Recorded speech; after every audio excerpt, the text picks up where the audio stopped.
You're listening to the Breakaway Breakdown podcast, where we bring you interviews with some of the top ropers in the country, news about what's going on in the fastest sport on dirt, training tips for you and your horses, and so much more.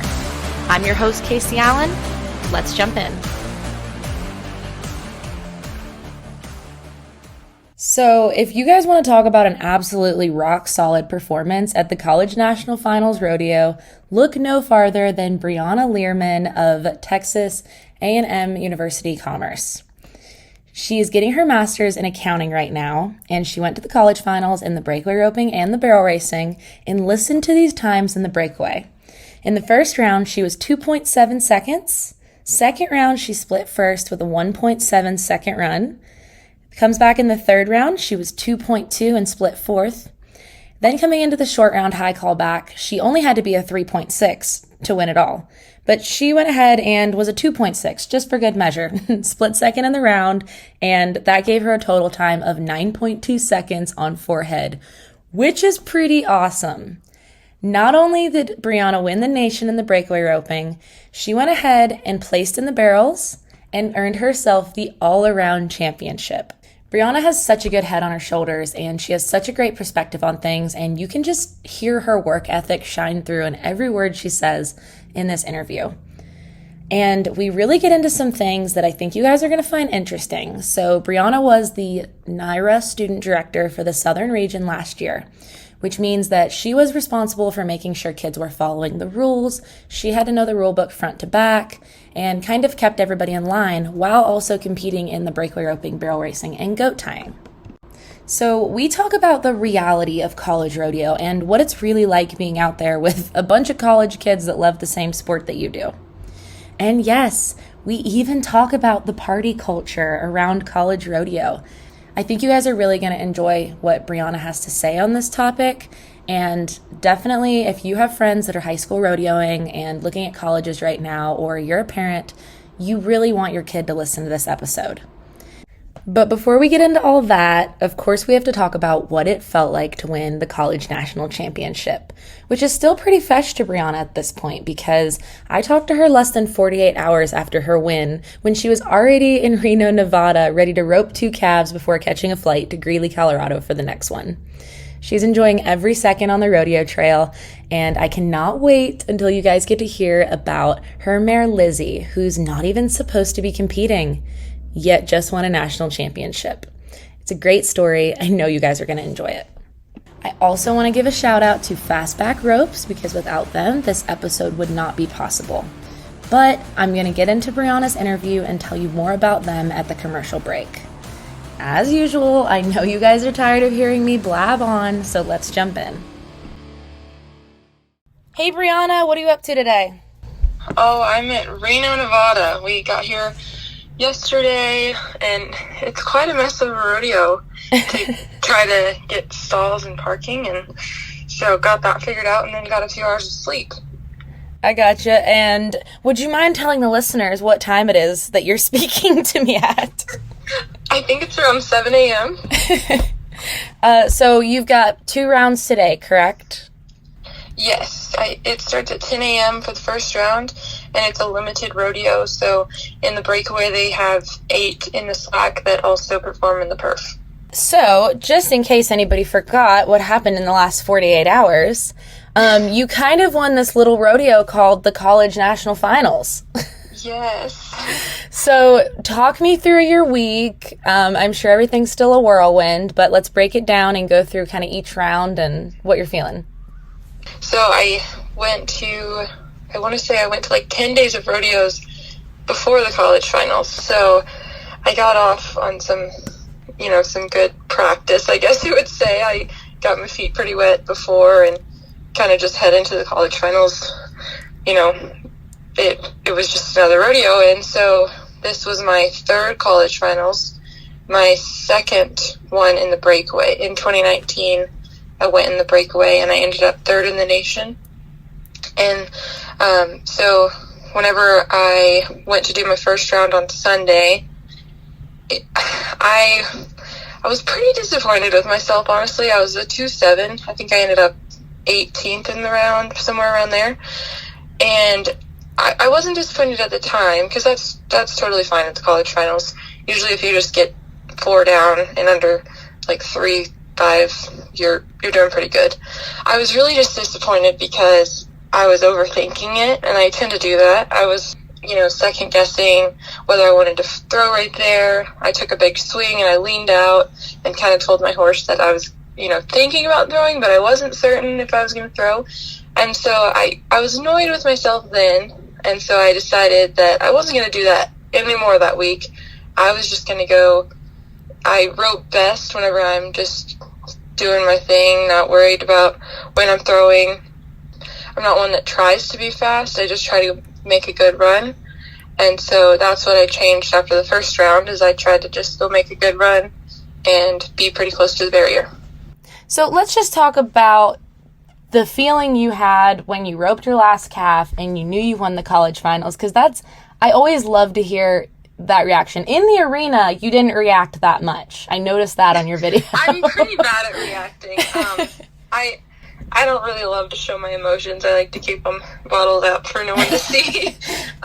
So the 2 girls before me, I had a half-second lead going into the short round, and third place broke the barrier, and then second place got a leg, and so it was a no time. And so I knew that I really just needed to go not break the barrier and catch the calf, but I'm not very good at doing that. That's a hard position, though. So it was tough because, well, it really wasn't. Actually, for some reason, it came easy. But whenever I nodded, the calf turned its head and looked at me. And my pusher did a pretty good job of getting him out of there still. But so I knew I had to wait a little longer. And so I did a good job of scoring there. I was just a little off of it because I didn't really want to be in it right there. And so then I just went, and I did take an extra swing. I think my loop was not quite as sharp because of it, but it was probably better than roping it in 2-2 or 2-3. For those of you who listened to Bryana's Royal Crown episode that Haven Medjid was also on, we kind of dive into her backstory, and we talk about the horse that she was using at the Royal Crown a lot more. But you've got your first string back, so let's talk about that journey. And I know it's been a long road and very emotional for you, so tell us about that horse and tell us your guys' story. Well, so it actually starts way, way back. My dad bought her from a cutting reject sale. I want to say she was 7 years old. She's 16 this year. About 9 years ago, he bought her. And then the guy who taught me to rope, Shane Winkler, they were starting her in the tie down, and they just, played around with her for, I would say, a year. And then I guess they decided that Justin Moss should take her and try to step her up a little bit, make some faster runs, and have a real tie-down roper that goes fast. And so this mare, I don't know if we ever figured it out, but I'm not sure if she had ovary issues, but I think she just really hated spurs. But she can buck. She bucked Justin Moss and Trenton Smith off while roping, and it wasn't like the first calf. And so Justin sent her back to us and wanted no part in her. And so I really never rode her for the first, I would say, 6 years we had her. I wanted nothing to do with her. I'm not huge on buckers, and so I just absolutely drew the line and didn't want to ride her. And then about, I would say about 2 years into her training, so about 9 years old, she hung her front left foot in a wire in the pasture, and she severed all of those tendons, completely tore her foot up. I think it took close to a year to completely heal. And so she chilled in the pasture for, I think, 2 years after that, after it had kind of healed. And then one day my dad decided that he thought she was pretty sound traveling around in the pasture. And he wanted me to take her, but I told him, nope, absolutely not. I have 2 nice horses. I'm not riding a bucker. That is not something I care to dabble in. And so he sent her to a little boy down the road that was a friend of his son. And I thought that was a horrible idea, that poor little boy. And how old were you at this point? this was probably my freshman year. No, maybe my sophomore year of college. So Okay. two to 3 years ago, maybe. Probably 3 years ago. He sent her to the little boy because he wanted to start tie-down roping. And my dad's all about helping people. And so he was like, yeah, just take this horse. I mean, it might not work out, but go ahead and try it. And the dad knows what he's doing. He knows how to ride and rope. And so it wasn't like we were just sending, a novice person. You weren't sending him to go bronc busting? I'm sorry? You weren't sending him to go bronc busting? Yeah, like it wasn't like, oh, here's this, kid horse. No, and so that little boy, he rode her, and they had no issues with her bucking. They decided that she didn't like spurs, and he went to all the, junior rodeos. They did really well, and then it came a time where she wasn't working the rope, and they kept telling my dad, Bree needs this horse. She, absolutely needs this horse. This horse is really nice. She scores really well, and she gets across the line really fast. She needs this horse. And my dad would tell me that for at least 6 months. And I was like, Dad, I have plenty of horses. I do not want that horse. Figure out something else to do with her. I don't want that horse. And then it came a time. So I think I had 4 horses at the time. And I had the one I ended up third in the nation in 2019. I decided that I would do kissing spine surgery on him. So he was out for 6 months probably. And in that time, so that was probably 2 summers ago, and I just had a whirlwind of bad luck. Since I had 4, I had also sold a little cute little mare that I had. So then I was down to 3, and my one got kissing spine surgery. And then I had another one get a coffin injection, and I got infected. So 3 out. Basically, Lizzie was my only option. That's the mare I rode at the college finals. Call her Lizzie. And so I decided that maybe I could give her a try, but if she bucked once, I was done with her. And so I get her from the little kid and his dad that had her, and I bring her to Justin's house because I rope at Justin's pretty frequently when I'm home. And Justin and I both didn't really want to run any on her. We were like, yeah, that's sketchy. So I actually made my boyfriend get on her, and my boyfriend had never roped a live calf in his life. Never. He's a bulldogger, so if that gives you any idea. So he knew how to exit if he needed to. He plays around with the rope a little bit, but honestly, he's a bulldogger, strictly a bulldogger. And so he goes out there and he ropes it around the neck, and it looked awesome. And Justin and I looked at each other and we were like, oh, that's a fluke deal. We were like, okay, you gotta go again. We can't just let you in on that one. And he goes out there and ropes 2 more, and it looks perfect. And I was like, okay, get off my horse. Lizzie's mine now. So, yeah. So from then on, I remember the first few calves I roped on her, it was just so easy. Just, I guess the way that she carries her head or gets across the line, it's so easy to see on her, and it's just so easy to rope on her. And so I think I went on to win 20,000 in the first 3 months that I had her, or that I roped on her. And from then on, I have absolutely just wanted to run every calf on her. It was, I guess, I don't know when Lubbock was, but whenever that rodeo was, I want to say that was November. I warmed her up and then got off to boot her up, and then she went off pretty lame after booting her.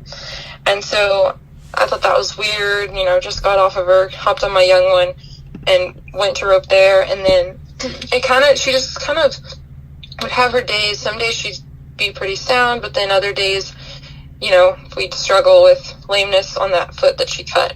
And so I want to say January, I was tired of not knowing if I could ride my favorite roping horse. And I'd been in contact with my vet. I go to my vet all the time because I have 20 horses and most are barrel horses. So me and my vet are pretty good friends. And so I kept telling him, my horse, I really want her to be sound. I don't know if it's ever possible, but I really would like her to be sound. this isn't fun, not knowing if I can ride her.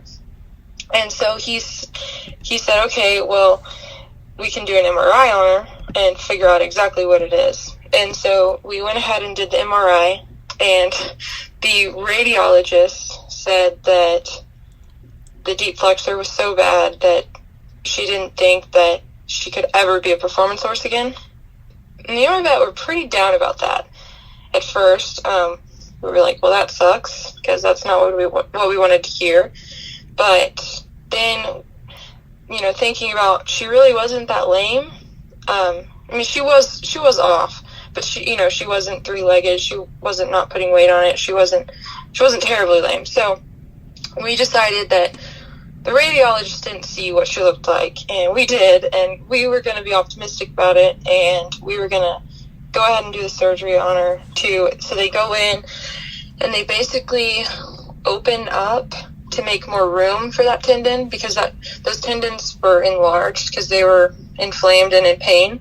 And so they go in and they make room for those to basically be inflamed, so they're not putting pressure on everything else. And so he went ahead and did that. He opened that up, and then that was beginning of February. And she was lame for, I would say, 2.5 months, and she just continuously got more and more sound. And then about 3 to 4 weeks before the college finals,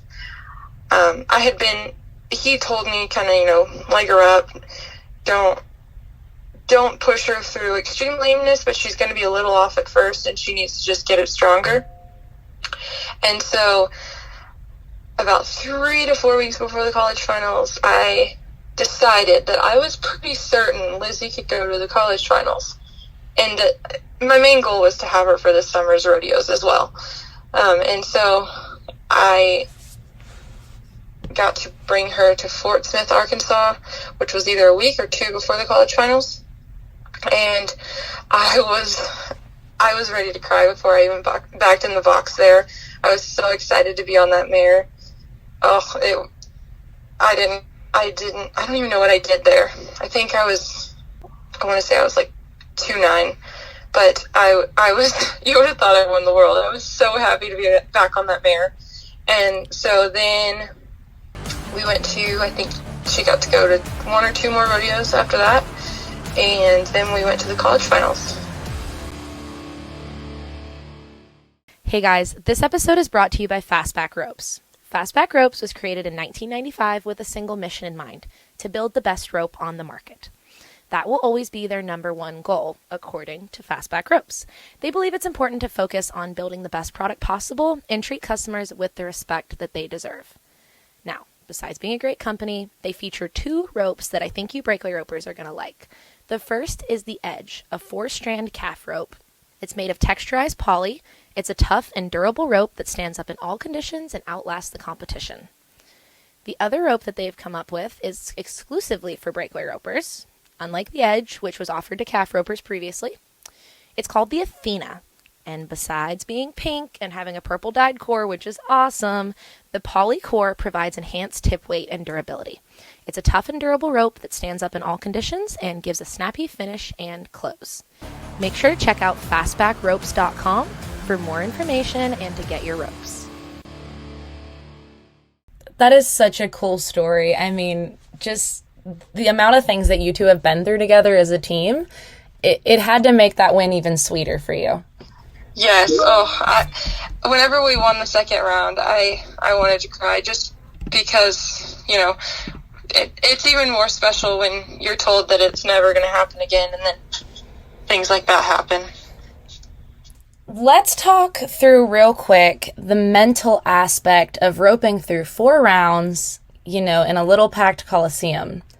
Yes. How did you handle that, especially coming into the short go high call? That's usually when people choke, and then you go and just stick a loop on one.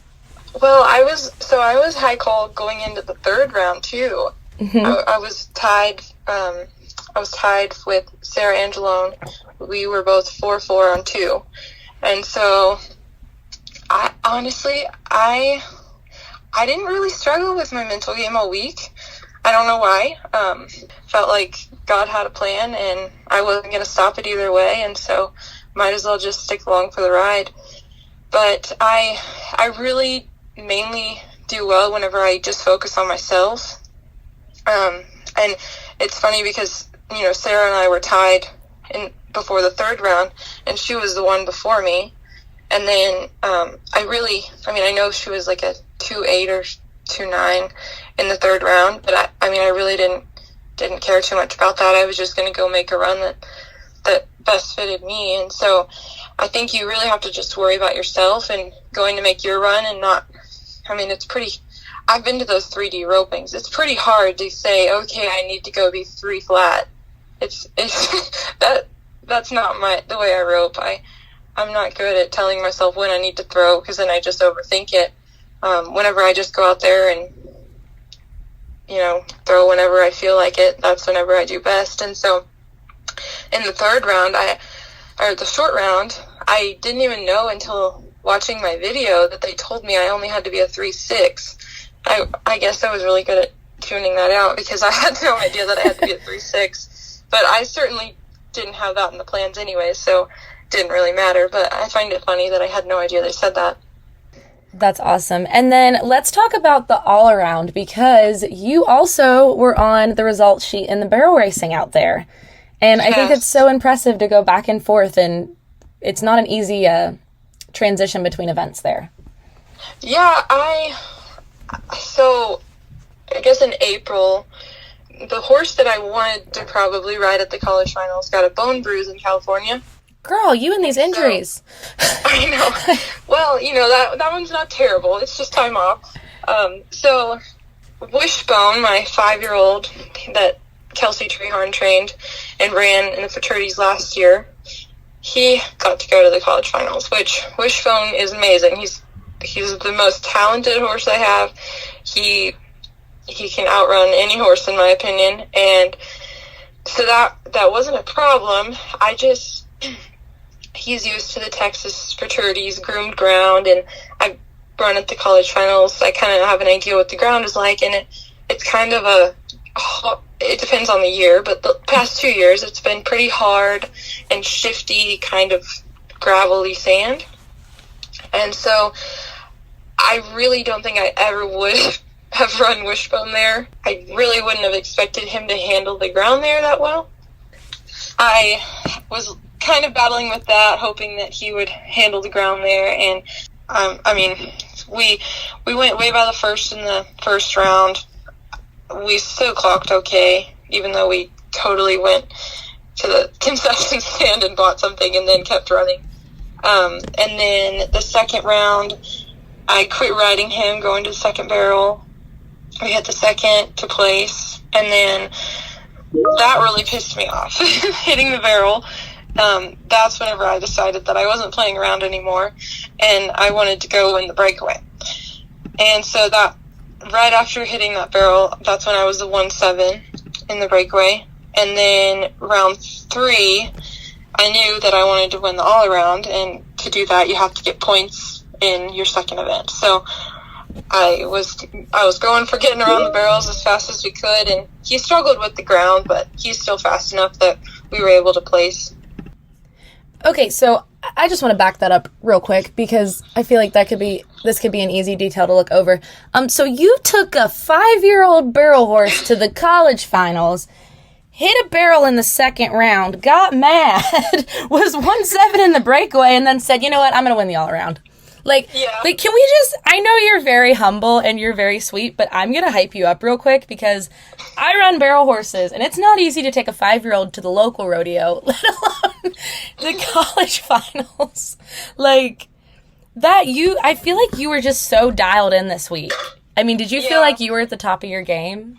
I don't know. I mean, I'm always going to find faults in some places, but I felt like my mental game was there, and I've always, in my opinion, I've always roped this way. It just finally, all the cards fell into the right place. Awesome. So you held a leadership position last year that pretty much makes you one of the experts on college rodeo, in my opinion. So you said you were the regional director, correct? So the regional director, there's 10 regions, and there is a regional director for each region. Okay, so the regional director kind of serves as a liaison between, like, the adults of the association and the kids of the association, as I would call it. Yeah, the coaches, like I believe the regional faculty director and the region director are the ones in charge of making sure everyone's following the rules and are supposed to fine people. So if someone's wearing the wrong vest, or if they're wearing tennis shoes in the arena, or if they cuss because they missed their steer, or whatever it may be, they're supposed to fine the kids that, don't follow the rules. So I wanted to talk through, because a lot of high school kids, probably listen to this, and a lot of younger kids, and there's a lot of rules in college rodeo, and I feel like there's a lot of questions that people have about the way that it works. So the first thing I think is interesting that a lot of people might not know is you do get paid at college rodeos, you do put up an entry fee, but there's also this point system. Mm-hmm. Yes. So in the southern region, we have half of our rodeos are just one go, and then half of our rodeos have a short go. And so the points vary. That's different than the region I was in. That's so cool. Yeah, so the points vary. And so in the one go rodeos, they usually get points, I think, to 10. And you can get like 146 points for winning the one go rodeo. And then the short go rodeos, say you were to win the long round, the short round, and the average, each of those are 60 points, so you could win 180 total at the long go, short go. Okay, so yeah, Ozark region, we had the 10 rodeos a year, except every once in a while we had 9, and we always had 2 goes, so it was always long go, short go, and then... Yeah, most regions are like that. Yeah, and then so it's like 60, 50, 40, 30, 20, 10. Yeah, and so I find it interesting how they'll do like a newspaper with the region standings and, everyone's compared, because like us, we don't have the opportunity for 180 points at every rodeo, so I'm not really sure why they compare. Yeah. And I think what some people don't realize too is that each region, kind of the way that their rodeos are set up vary. So like our rodeos were always Thursday night, they'd finish out the draw Thursday slack, and then we'd have Friday morning slack, Friday night perf, and then our short goes were Saturday night. But I know like Central Plains region, they rodeo on Sundays. Mm-hmm. And then you guys have a completely different system. Yeah, it definitely varies per region. The reason that I picked that region is just because that's where I lived, and I wanted to stay kind of close to home, and I didn't want to have to drive 8 hours to every college rodeo. Okay, so, and I noticed too that there's some really interesting rules in the rule book. So I was barrel racing director for the Ozark region, which was cool because it was the only paid position for just event directors. And I learned all these random rules that we had to know. One of the weird rules that we had was that if you were supposed to go in the box and it was your turn and they were calling your name, and you know how some people like lope circles in front of the box? Yes, you will get fined per circle. Yep. Loping. And I've seen the student director sit there and count circles. Yeah, I was never that rude. And I would actually, if I saw, sometimes there would be 30 people that just storm the arena and do it. And I would go out in the middle of the circle and be like, hey guys, you're getting fined if you keep doing this. Stop. And if there was 2 people doing it, I'd walk over there and say, hey, this is going to get you fined. Please stop. I always tried to be nice, but yeah, you can get fined for that. Yeah. So, and I think a lot of people, they don't realize that when they get to college rodeo, because it's a very important association to know your rule book and know what you're going to get fined for, because you will have fines. Well, I think it's funny because there's some master students that totally don't even know the rule book. So, you can go either route. The fines aren't usually that hefty. It's usually like a $25 fine for minimal things. So most people just say, oh, well, and figure it out as they go. I think the biggest thing is no parents allowed in the arena. Most kids graduate high school and their parents think that they can still, push their calf or help them in the box or whatever it may be, and that's not the case in college rodeo. That's a heavier fine, and most kids have to adapt to that. That is a good one. So if you were talking to a high school student looking at colleges right now, what would kind of your maybe top 3 things that they should know going into it, or what are some hard lessons that you've had to learn along the way?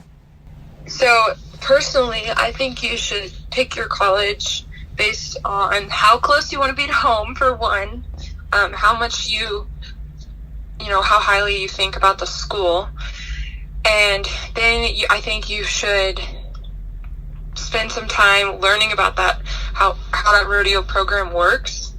I went to Texas A&M in my undergrad, and I absolutely loved the way that theirs worked. It was completely independent. Our coach, I guess, submitted things for us, but we never practiced with him. We never kept our horses at a certain place. We never were told what to do with our horses or how to rope, how to tie goat. And so I actually really loved that, because I kind of felt like I had my own thing going already and didn't really want to make any changes going right into college. And I always have kind of just gone to Justin Moss's through college and roped there. And so I wanted to stick with roping with him and getting his help. And so I really think it's important for kids to learn how that, rodeo team operates, because it can be so different. Most of them, it just really depends where you are, but a lot of them will meet for daily practices, and you'll be at practice for 6 to 8 hours, I'm told. I've never done this, but I've had friends tell me that's what they do every day, and that would absolutely drive me crazy. I'm one of those people that I can overthink it totally easily, but it'll get old pretty quick if I'm sitting there for 8 hours watching people rope, and I rope like 4 calves. That's just too much for me. So I'm really glad that I got to just kind of do it on my own and take care of my horses on my own. And I think that's the most important thing, is to figure out how that rodeo team operates, because that you're going to be stuck with them for quite a while, and your scholarship depends on it. Yeah, that's a really good point, because, some kids come out of high school, and like someone like me, I wanted more instruction. I wanted more technical help. So I needed that more hands-on practice style. And some kids, they get to college, their parents aren't there, and they need more structure. Like, they need to be told, show up at 4:00, run calves, take care of your horse at this time. I've never needed that structure. Yeah. Which is why A&M worked for me. I've never been the partier. I've always been strictly business, and horses, I'm completely obsessed with horses. So they have always come first, and I've definitely never, ever had to have anyone tell me that I needed to take care of my horses, because that's just a given for me. And then another thing I wanted to ask about too is, you work multiple events, you work them very well, and you're getting your master's in accounting, correct? Yes. Okay. So that's a lot happening. Even undergrad, that's a tough course. So yes. What did your schedule, you can compare if you want undergrad versus master's. Mm-hmm. What did your schedule look like during a week, and how did you manage your time between all the different things you had to do? So in undergrad, oh gosh, that A&M does not take it easy on you. So I went there with 0 hours, and so I did 100% of my undergrad in those 4 years that I was at A&M. So my freshman year, I tried living in College Station, where the school is, at a facility there. It was a nice facility. I had 5 horses there, and I didn't really love, all the people that I had to, I don't know, I just didn't love the vibe of the facility, and I can only have 5 horses there, so that was a problem. And only 5? My house was an hour from there, so I just decided, why wouldn't I just live at home and commute? I would try to be very productive. I was very productive. I would plan my days out, and I would study, and I would read the textbook. Most of it is textbook reading, and it's so boring, but you just have to do it. And it's hard whenever you have horses there staring at you, but you just have to focus on the book and get through it. And so I would ride 4 or 5 horses a day and practice maybe two times a week roping, and just keep everything in shape and focus on my schooling, and then maybe go to the gym. And yeah, the schooling was hard. And then my sophomore year, I was completely at home all the way. I'm still at home, just at the same place, and I loved that because I can have as many horses as I want. I can manage my own schedule completely. I'm closer to Justin to practice. He's just 30 minutes from my house, and I don't have to manage my schedule around a bunch of other college kids who want to ride and rope and do whatever they want to do as well. So I really liked living at home. I know it's not probably for everyone, but that was what worked for me. As far as prioritizing goes, like you said, you weren't naturally the one that wanted to go to parties. And I know, like, us being in our early 20s, we don't want to talk about this, on anything, but I'll ask this. Do you ever regret, looking back on your college experience, missing out on a party or social event? No, not at all. I don't know. I mean, I have friends. You're like, I socialize, not an introvert, okay? Yeah. Well, okay, so we have a college rodeo in Lake Charles, Louisiana. Mm-hmm. And so I've always pretty much gone. I think my mom might have gone to my first ever college rodeo with me, but I've always gone to the college rodeos by myself. And so if that gives you any idea how responsible I am, I would go to the bars with all my friends. I'd be out until 1 a.m.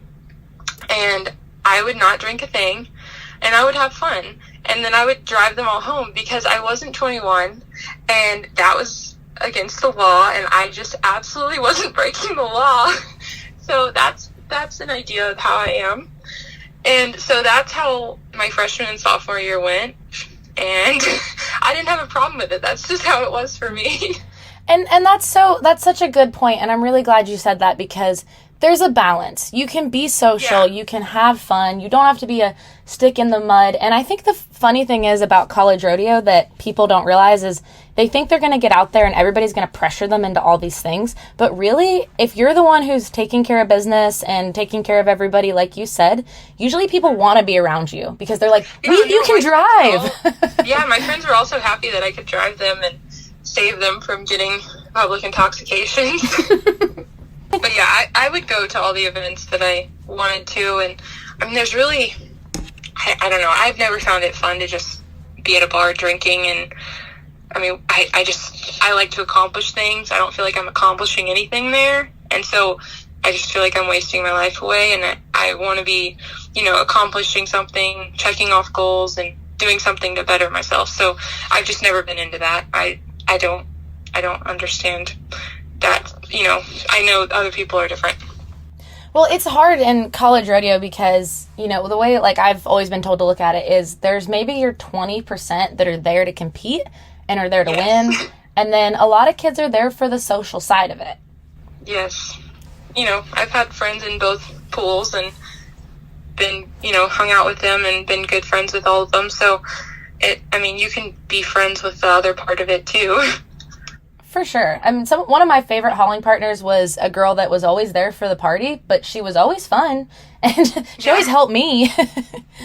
Well, and then you have the the dark horse that can party constantly, never be serious, but still go whoop everyone. Those are the people that are frustrating. But I've noticed, too, a lot of those people, you don't hear much from them after college. Yeah, I think, they probably get bored with the partying at some point. So, okay. Won the college finals. You got Reno today. I made you get up too early for this interview. It's okay. What else is next for you? What's next year look like for you? Are you just going to enjoy the summer? Do you have another year of eligibility? Kind of, let's talk moving forward. So I still have a year left in my master's. I didn't want to rush it because I had the COVID year. So, usually if you're doing a master's, you'll take summer classes and you'll take a winter class, and that's, you finish it in a year, but it's not really a year because you spend both summers doing it. But I had the COVID year where they canceled the college finals and gave us another year of eligibility. So I decided that I would do, just the 9 hours each semester for 4 semesters. So I have next year still of college rodeo. Currently, this is my rookie year in the WPRA, and so I am going to stick it out this summer and try to get to all these rodeos and try to keep my horses and I healthy and happy and see where we can end up. Awesome. And do you have any advice for anybody else that you want to conclude with, or anything you want people to know about you we haven't touched on? I would say try to be friends with everyone in college rodeo, but be careful with who you get really close to, because it's going to change constantly throughout college, but it's less drama if you just kind of do your own thing and keep your head down and, worry about yourself and don't try to be impressing anyone else. Just try to do it for yourself. I love that. All right, Bryana, go kick butt in Reno today, and I'll probably be calling you at the end of this week to see how good you did. All right, well, you have a nice day. Thank you, Casey. All right, bye, buddy. Bye. What did I tell you guys? Bryana had some things to say, and I love to hear it. I hope that you guys learned as much from her as I have through this interview and my last interview with her after the Royal Crown win. If you guys are interested on more of her backstory and you want to hear some interesting commentary about breakaway ropers from Haven Medjid, that's a great episode to go back and check out. Until then, make sure you guys are keeping up with our weekly world standings updates from the Pro Rodeo Trail.